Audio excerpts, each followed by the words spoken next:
Morning guys, myself Anamika Mishra. Welcome to Priya guide channel. हम लोग objective question की series solve कर रहे थे। आज हम उसी को आगे कंटिन्यू करते हैं और कुछ क्वेश्चन आपको ऑब्जेक्टिव कराते हैं। यह आपकी जो क्वेश्चन बैंक आती है या फिर जो एक प्रीवियस ईयर पेपर का जो कलेक्शन होता है वो सारे क्वेश्चंस हम लोग धीरे धीरे सॉल्व कर रहे हैं। ठीक है, तो आज हम किसी पर्टिकुलर चैप्टर से क्वेश्चन नहीं उठाएंगे। मिसलिनियस टाइप का है, मतलब कि कुछ यहाँ से कुछ वहाँ से कुछ, ऐसे इस टाइप के क्वेश्चन है। और अब तक हमने एक पर्टिकुलर चैप्टर से क्वेश्चन सॉल्व किया है। ठीक है, तो आज का हमारा फर्स्ट क्वेश्चन है,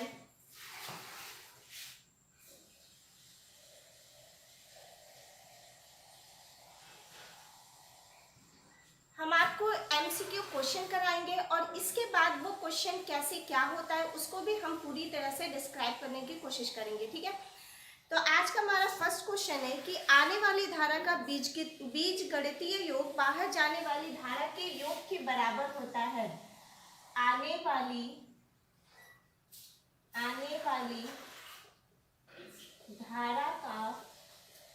धारा का बीज गणितीय योग जाने वाली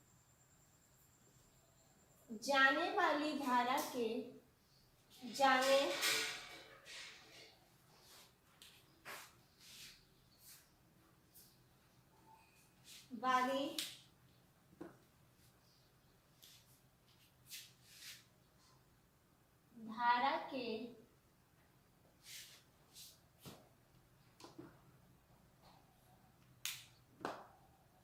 योग के बराबर होता है। योग के बराबर होता है। ये कौन सा लॉ है?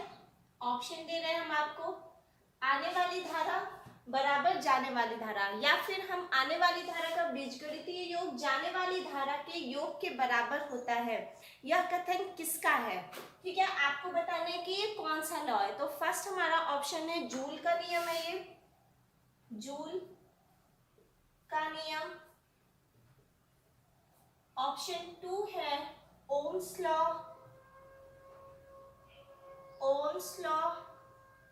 ऑप्शन 3 है सी है किरचॉफ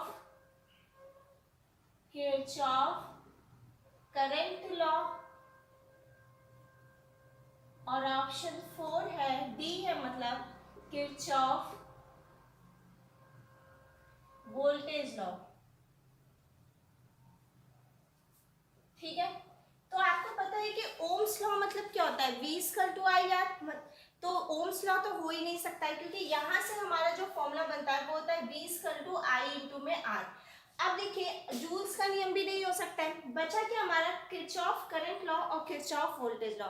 तो किरचॉफ करंट लॉ क्या होता है कि आने वाली धारा बराबर जाने वाली धारा, या आने वाली धारा का बीजगणितीय योग जाने वाली धारा के बीजगणितीय योग के बराबर होता है। जब अगर कोई चीज ऐसे लिखी हुई है, मान लीजिए 3 + 3 = 0, और इसको हम इस साइड में भेज देंगे तो ये -3 में जाएगी। ठीक है, इसी तरह से जब आने वाली करंट और जाने वाली करंट दोनों का बीजगणितीय योग सम होता है, मतलब योग होता है, तो उसको हम लोग क्या कहते हैं, किरचॉफ करंट्स लॉ कहते हैं। तो ये हमारा कौन सा लॉ है, किरचॉफ करंट्स लॉ है।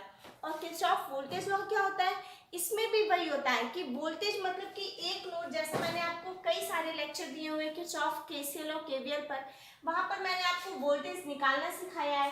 तो जब हम किरचॉफ वोल्टेज लॉ की बात करते हैं तो आपको पता है कि बैटरी से सबसे पहले ये देखते हैं कि इधर प्लस है माइनस है, तो जहां से निकल रहा है करंट उसको हम लोग किस में लेते हैं, माइनस के सम में लेते हैं।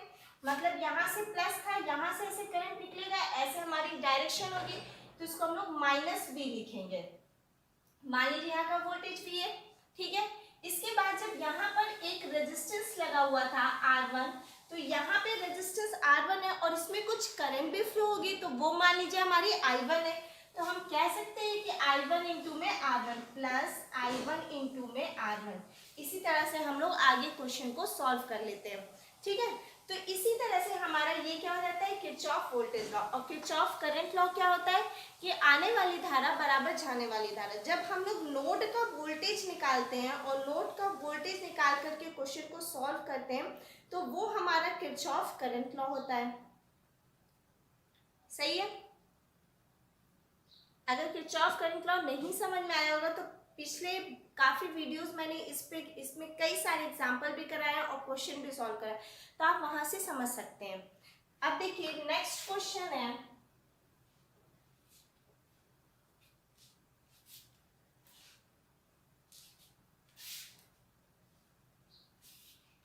क्वेश्चन है, एनालॉग मल्टीमीटर में डैश का मापन नॉन लीनियर स्केल पर किया जाता है। क्या कह रहा है question number 2, analogue multimeter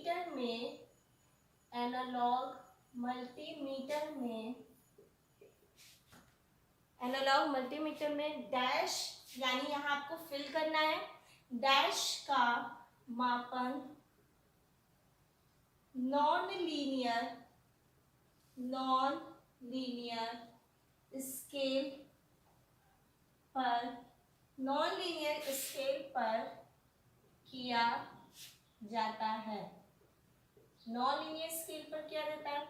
option है आपके पास, ए करंट, ऑप्शन बी है वोल्टेज, ऑप्शन सी है पावर, ऑप्शन डी है फ्रीक्वेंसी। सही है। तो आपसे क्या पूछा गया है क्वेश्चन में कि एनालॉग मल्टीमीटर की बात की गई है, डिजिटल मल्टीमीटर की बात। आपको पता है कि एनालॉग और डिजिटल में फर्क क्या होता है। सबसे पहले जो भी हमारे पास ओम मीटर, वॉट मीटर या एनालॉग मीटर, मल्टीमीटर, कोई सा भी मीटर था, वो मल्टीमीटर जो था वो एनालॉग टाइप का था। एनालॉग मतलब कि हम उसे हैंड ऑपरेटेड करते थे, उसमें एक्यूरेसी अच्छी नहीं होती थी। आपको पता है जो पहले के घरों के बाहर मीटर लगाए जाते हैं, जो हमारा एनर्जी मीटर है, वो जो पहले का एनर्जी मीटर होता था उसको लोग बिजली चोरी करने में बहुत ज्यादा यूज होता था। कैसे कि उसके डिस्क को या तो घुमा दिया जाता था, नहीं तो उसकी रीडिंग चलती रहती थी और बाद में रीडिंग को कम करवा के नोट कर लिया जाए। लेकिन अब जो डिजिटल मीटर लग रहे हैं या फिर डिजिटल जो स्मार्ट मीटर आ रहे हैं उसमें हम ऐसा नहीं कर सकते। इसी तरह से जो एनालॉग, वोल्ट मीटर, अमीटर, ये सारे मीटर पहले हैंड ऑपरेटेड मीटर होते थे। ये रिवॉल्यूशन पे वर्क करते थे कि 360 डिग्री घूमे, 60, 90, इस तरह से रिवॉल्यूशन पे वर्क करते थे और देते थे, हमें वैल्यू को तो दे देते थे। अच्छा, इनकी क्या, ये हैंड ऑपरेटेड होने की वजह से इनकी एक्यूरेसी भी उतनी अच्छी नहीं होती थी, तो काफी दिक्कत होती थी। अब हमने एनालॉग मल्टीमीटर की जगह डिजिटल मीटर स्टार्ट किया है। डिजिटल मीटर में आपको पता ही है कि आपके स्क्रीन पर वैल्यू दिखाएगी, वो 0.000 की भी वैल्यू दिखाता है, मतलब उसकी एक्यूरेसी बहुत ही अच्छी होती है, परफेक्टर अच्छा होता है। तो इसलिए आज के टाइम में हम लोग एनालॉग किसी भी चीज को प्रिफर नहीं करते हैं, ज्यादातर हम लोग किसका प्रिफर करते हैं, डिजिटल का प्रिफर करते हैं। बट आपके एग्जाम में तो आपके बुक वाला ही क्वेश्चन आएगा और बुक में आज भी हम लोग एनालॉग पढ़ते ही हैं, तो हमें सॉल्व करना जरूरी है। ठीक है, तो क्या क्वेश्चन पूछा है कि एनालॉग मल्टीमीटर का मापन नॉन लीनियर स्केल पर किया जाता है। पहली बात कि मल्टीमीटर से हम लोग क्या नापते हैं, तो अगर एनालॉग मल्टीमीटर की बात करेंगे तो इसका एक ऑप्शन और भी है, रेजिस्टेंस।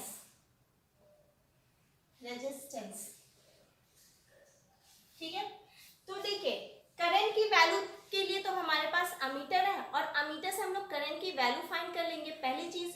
दूसरी चीज, अगर हमें हाई करंट की वैल्यू को मेजर करना होगा तो हमारे पास क्या है, करंट ट्रांसफार्मर है, वहां से हम लोग हाई करंट की वैल्यू को मेजर कर लेंगे।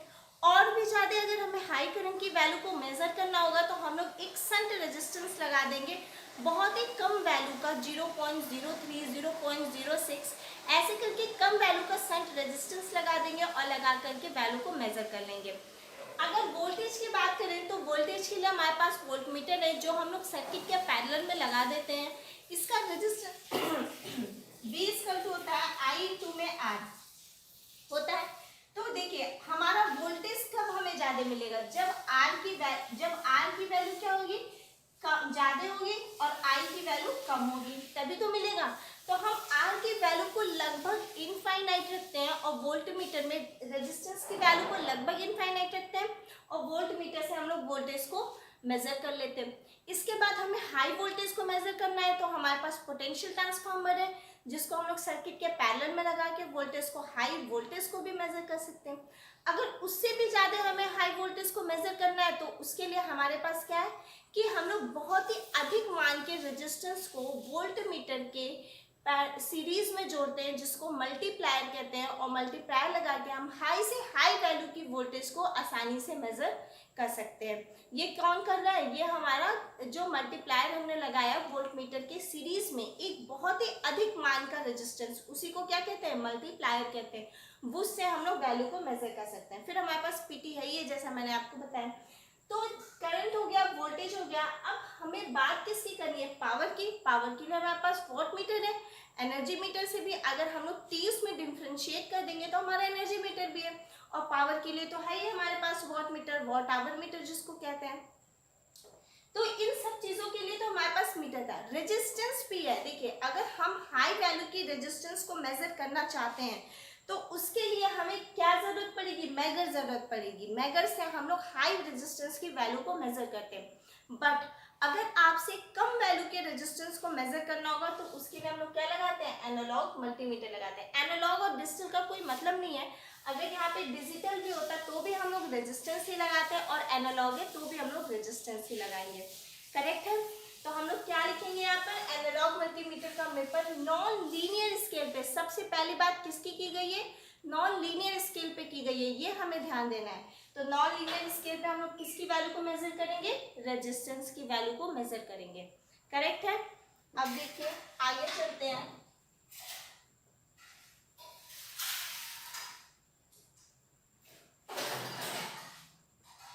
Option question number 3। Question number 3 क्या कह रहा है? ये आपके 2018 में आए हुए क्वेश्चन है, ठीक है?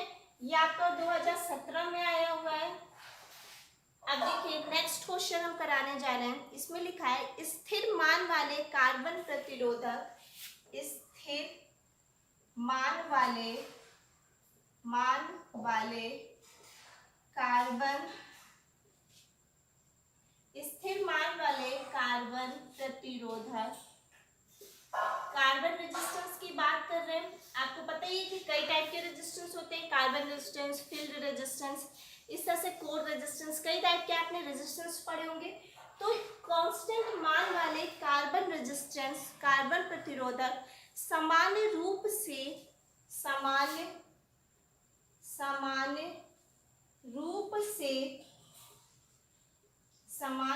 से डैश वॉट से अधिक नहीं होते हैं। मतलब कि पूछ आपसे ये रहा है कि कितने वॉट तक हम कार्बन रेजिस्टेंस को यूज कर सकते हैं। वॉट से अधिक नहीं होते हैं, वॉट से अधिक नहीं होते हैं। सही है? ऑप्शन देखिए क्या है? ऑप्शन ए है हमारे पास में 10, 6, 4, 2, 10। ऑप्शन बी है 6, ऑप्शन सी है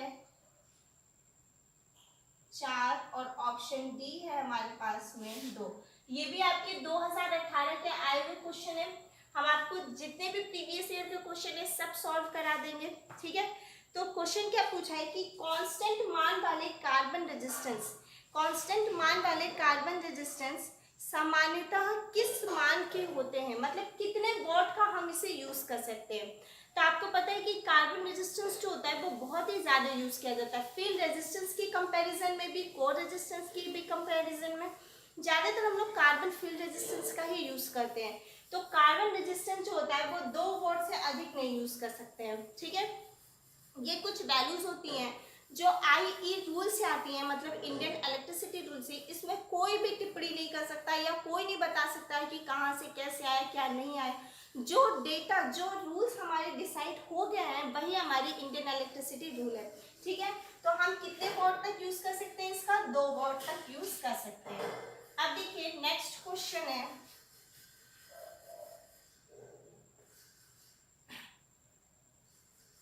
इलेक्ट्रॉनिक ग्रेड सोलर में टिन लेड का अनुपात होता है। इलेक्ट्रॉनिक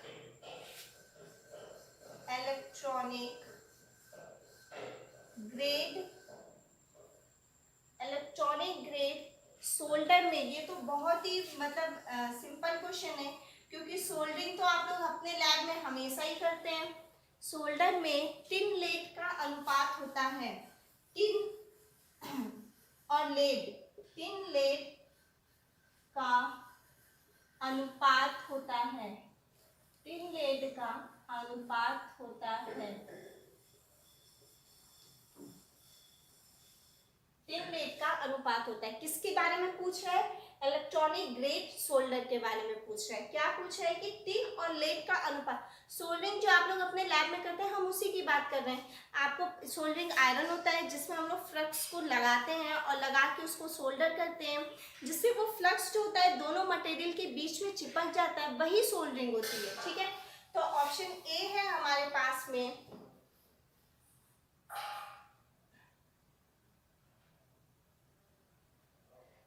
40-60, 40:60। ऑप्शन बी है 60:40।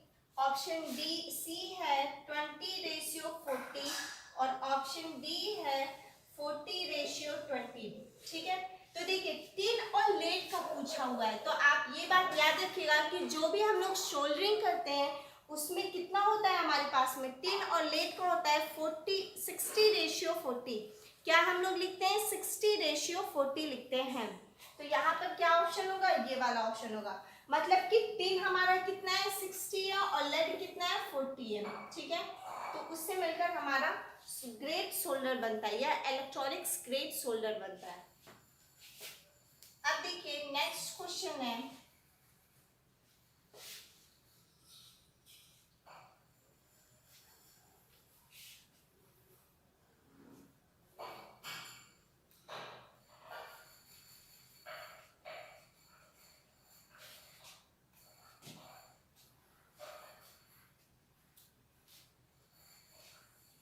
नेक्स्ट क्वेश्चन है ब्रेंजिंग में सामान्यतः उपयोग में लाए जाने वाला फ्लक्स कौन सा होता है? ब्रेंजिंग, ब्रेंजिंग आप लोग जानते ही होंगे। ब्रेंजिंग में सामान्यतः उपयोग में लाए जाने वाला फ्लक्स, उपयोग में लाए जाने वाला फ्लक्स, उपयोग में लाए जाने वाला फ्लक्स कौन सा होता है? कौन सा होता है? ठीक है, क्या आपसे पूछा है कि ब्रेंजिंग में सामान्यतः उपयोग में लाए जाने वाला फ्लक्स कौन सा होता है? तो ऑप्शन है आपके पास बोरेक्स, रेजिन, लेड सल्फाइड और जिंक क्लोराइड। तो ये तो आप लोग ऑप्शन सुन के बता देंगे। फर्स्ट क्या हमारा borax, resin, zinc sulphide. Option C क्या है? जिंक सल्फाइड,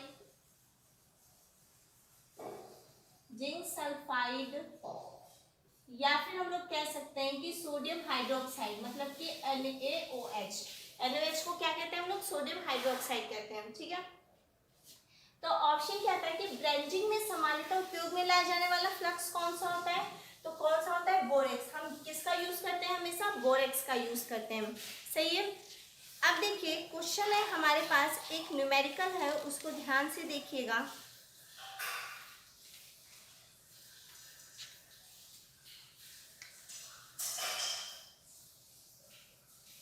एक लैंप 400 ओम का है। क्वेश्चन है हमारे पास में, एक लैंप 400 ओम का है। एक लैंप कितने का है? 400 ओम का है, जो 0.6 एम्पियर धारा ले जा रहा है, जो 0.6 एम्पियर धारा ले जा रहा है। देखिए न्यूमेरिकल लगाना बहुत ज़रूरी होता है, क्योंकि न्यूमेरिकल से आपका कॉन्सेप्ट भी क्लियर होता है, प्लस आपको बहुत ही पॉजिटिव पॉइंट इससे आपको सीधे सीधे नंबर मिल जाते हैं। अगर आपको आता है तो आता है, नहीं आता है तो नहीं आता है। ठीक है, तो एक लैंप 400 ओम का है जो 0.6 एम्पियर धारा ले जा रहा है, कितना ले जा रहा है, 0.6 एम्पियर की करंट ले जा रहा है। निकालना क्या आपको, तो वोल्टेज का मान बताइए, तो वोल्टेज का मान बताइए, तो वोल्टेज का मान बताइए। ठीक है, तो आपको यहीं से क्लियर हो रहा होगा। रेजिस्टेंस की वैल्यू, आर की वैल्यू कितनी दी हुई है, 400 ओम, और आई की वैल्यू कितनी दी हुई है, 0.6 एम्पियर। सही है। क्वेश्चन पूछा क्या है आपसे, V का मान पूछा है, यानी वोल्टेज का मान पूछा है। सबसे पहले इस तरह से लिख लिया जाता है कि क्वेश्चन में क्या क्या गिवन दिया हुआ है। अब आपको पता है कि ओम्स लॉ हम लोग लगाएंगे। ओम्स लॉ क्या होता है, V इक्वल टू होता है I इंटू में R, होता है ना, V equal to I into R। तो V इक्वल टू हम लोग क्या लिख सकते हैं, I की वैल्यू कितनी है हमारे पास में 0.6 और R की वैल्यू कितनी है 400। तो इसको हम लोग सॉल्व करेंगे तो यहाँ पे क्या लिखेंगे, 10 इंटू में 400, ये कर गया, यहाँ पे मल्टीप्लाई कर देंगे तो ये कितना हो जाएगा 240 वोल्ट। ठीक है, यानी V इक्वल टू कितना हो जाएगा हमारा 240 वोल्ट हो जाएगा। इस तरह कुछ सिंपल सिंपल क्वेश्चन भी आते हैं आपके एग्जाम में। अब देखिए नेक्स्ट क्वेश्चन है,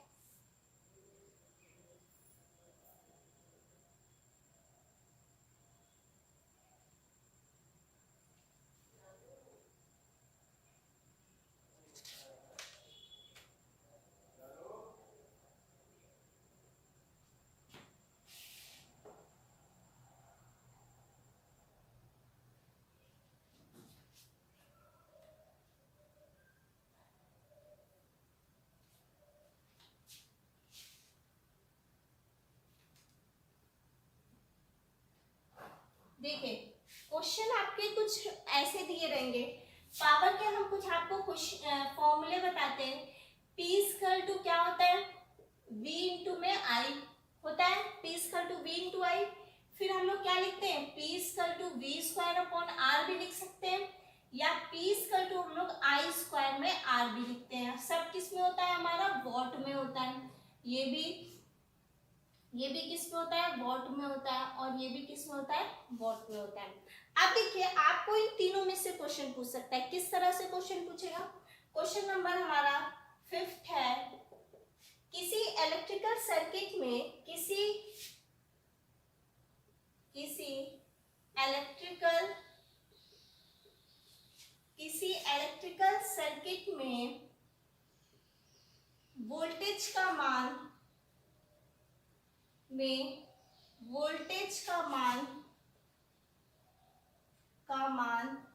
आधा कर देते हैं, आधा करने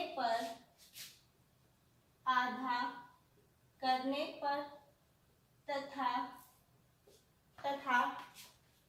प्रतिरोध को 2 गुना कर देने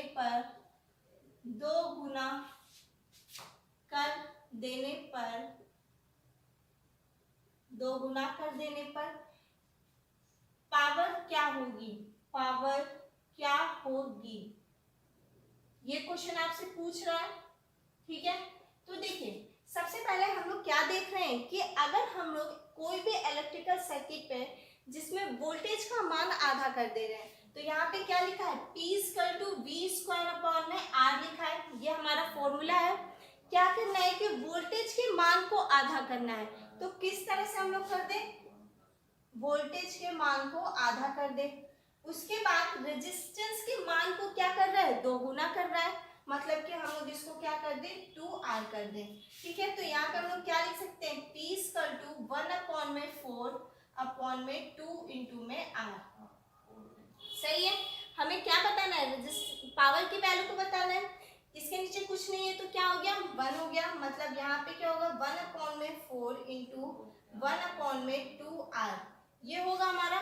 तो यहाँ पे हम लोग क्या लिखेंगे, 1/8 वॉट, कितना आया 1/8 वॉट, इसको मल्टीप्लाई कर दिया। सही है, भी आपके क्वेश्चन पूछे जाते हैं। आज के लिए इतना ही, नेक्स्ट वीडियो में हम इसका आगे कंटिन्यू करेंगे। Thank you.